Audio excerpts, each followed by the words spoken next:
That's it. I'm done with this. What do you mean you're done with this? Well, this job. Every single day, we all work tirelessly in extremely unsafe conditions, work 12 to 9 hours a day, and only get paid a few cents for our efforts. If only there was some sort of third-party group that regulated and prevented our bosses from infringing on our rights, and at the same time, protected and served our interests as laborers. Yeah, if only there was something.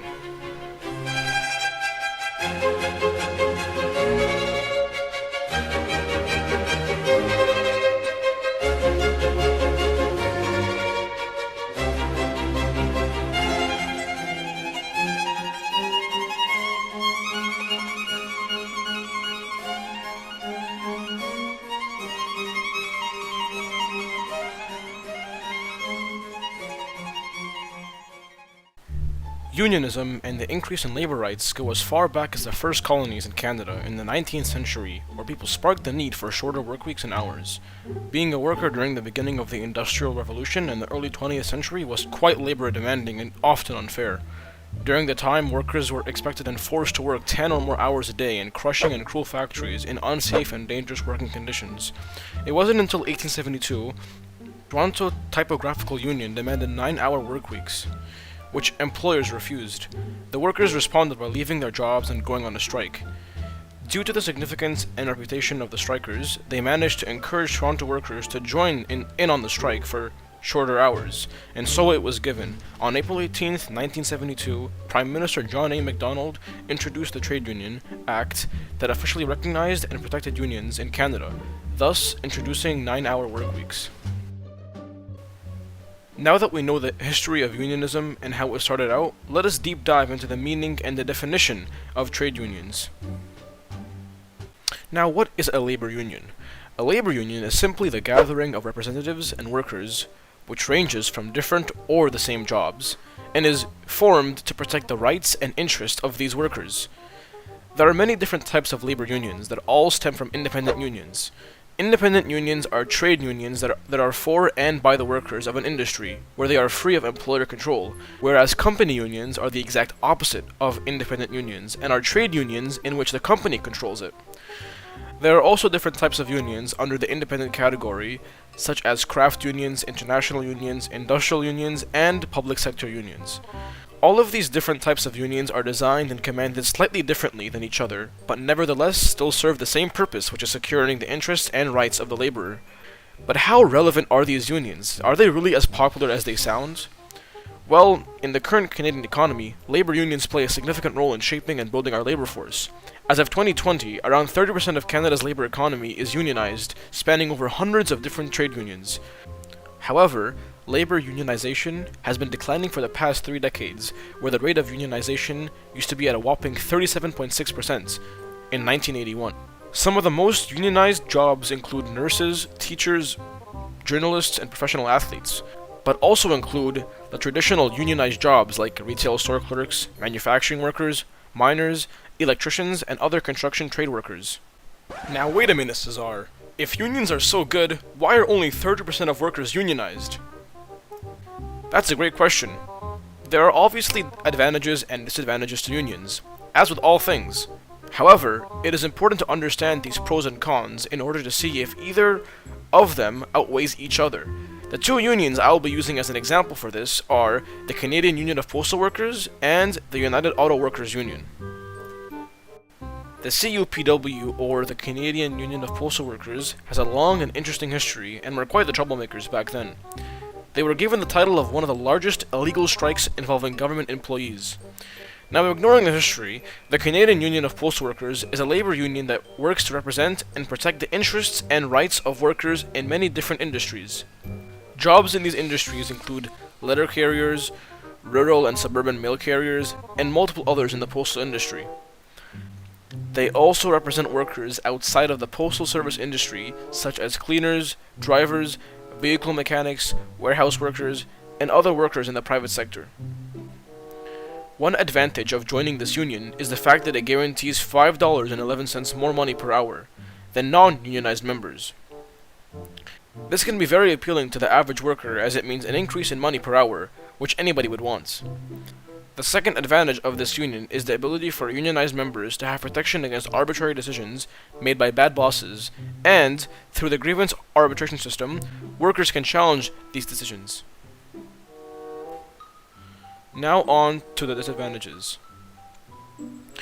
The ability to go on strike can be a useful tool in a labor union, but sometimes can be utilized in a way which can make it less efficient and unexpected outcomes can occur. In the postal industry, it could cause the delivery and production of mail to be halted. An example of this is a postal worker strike in British Columbia led by the CUPW as a reaction to the newly enacted Bill C-89. Laborers were not pleased with the bill, and the CUPW ordered an overtime ban with 5 workdays still being placed. Copious amounts of backlogged unsorted mails and packages were accumulating all over the country. This is obviously a problem that faces unions and their function in society, as it actively tries to encourage political discourse and restlessness between their conflicts, causing major problems in the economy. The second disadvantage of unions in general can sometimes be the culture or philosophy of unionization, and the overbearing collectivist mindset that most of them follow. Individuals in the labor union can sometimes be unrepresented because of this collective mindset, as it can encourage a mob mentality with the idea of power in numbers rather than the power in opinions. This then causes the group of the union to outweigh most decisions or maintain unhealthy power over the workers. A perfect example of this is a strike that occurred on November 25th of 2018 when members of the CUPW were threatened to be permanently kicked out of the union if they were to submit to accepting overtime work, which was against the strike regulation at the time. Maintaining this solidarity can be difficult, especially when a strike has lasted for over 5 weeks, as workers could be earning more money to support their families. However, unions have the ability and the right to stop this because of the value they put on collectivist justice and activism, when they should really be worried about the individual's responsibilities and needs.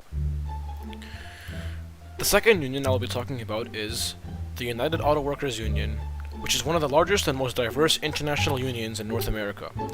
This union represents workers from the automotive, aerospace, and agricultural industries and has been protecting and enforcing their rights since 1935.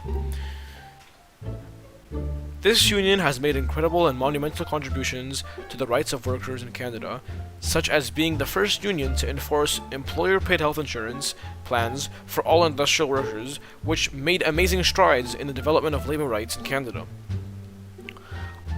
Another advantage is the unique and amazing benefits of the UAW's good relationship with active and retired members. Retirees are involved with many things with the union and play a vital role in their community action program, as well as decision making. This has greatly impacted the majority of Canadian workers, considering they have 400,000 active members and approximately 580,000 retirees from Canada, the US, and Puerto Rico.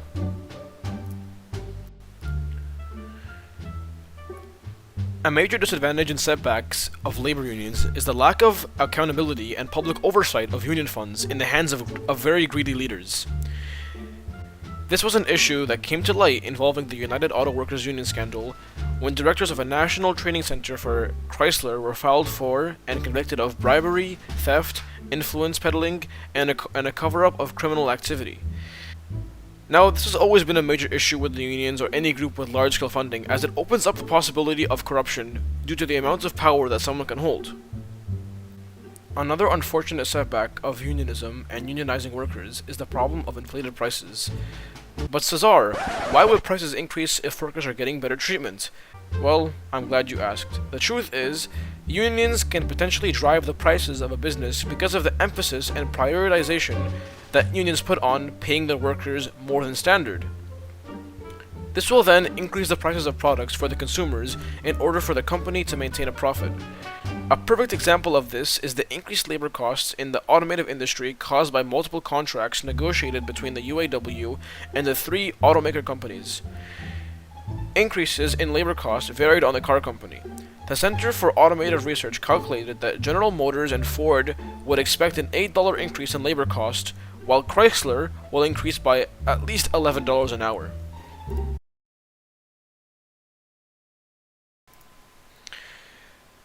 To wrap it all up, I will give my enlightened and ever so needed opinion. I personally think that unions are a good and useful foundation for workers that don't feel safe with trusting their employers in terms of financial security, their time, and money. It is evident that unions have improved the quality of life of workers due to the substantial increase of money per hour in unions such as the CUPW.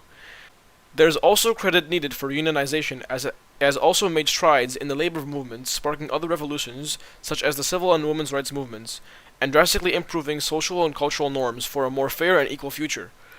However, in my opinion, the problems with unionization lie in the philosophy and the idea of the group versus the individual, and how it interferes with a complex and efficiency-powered economy.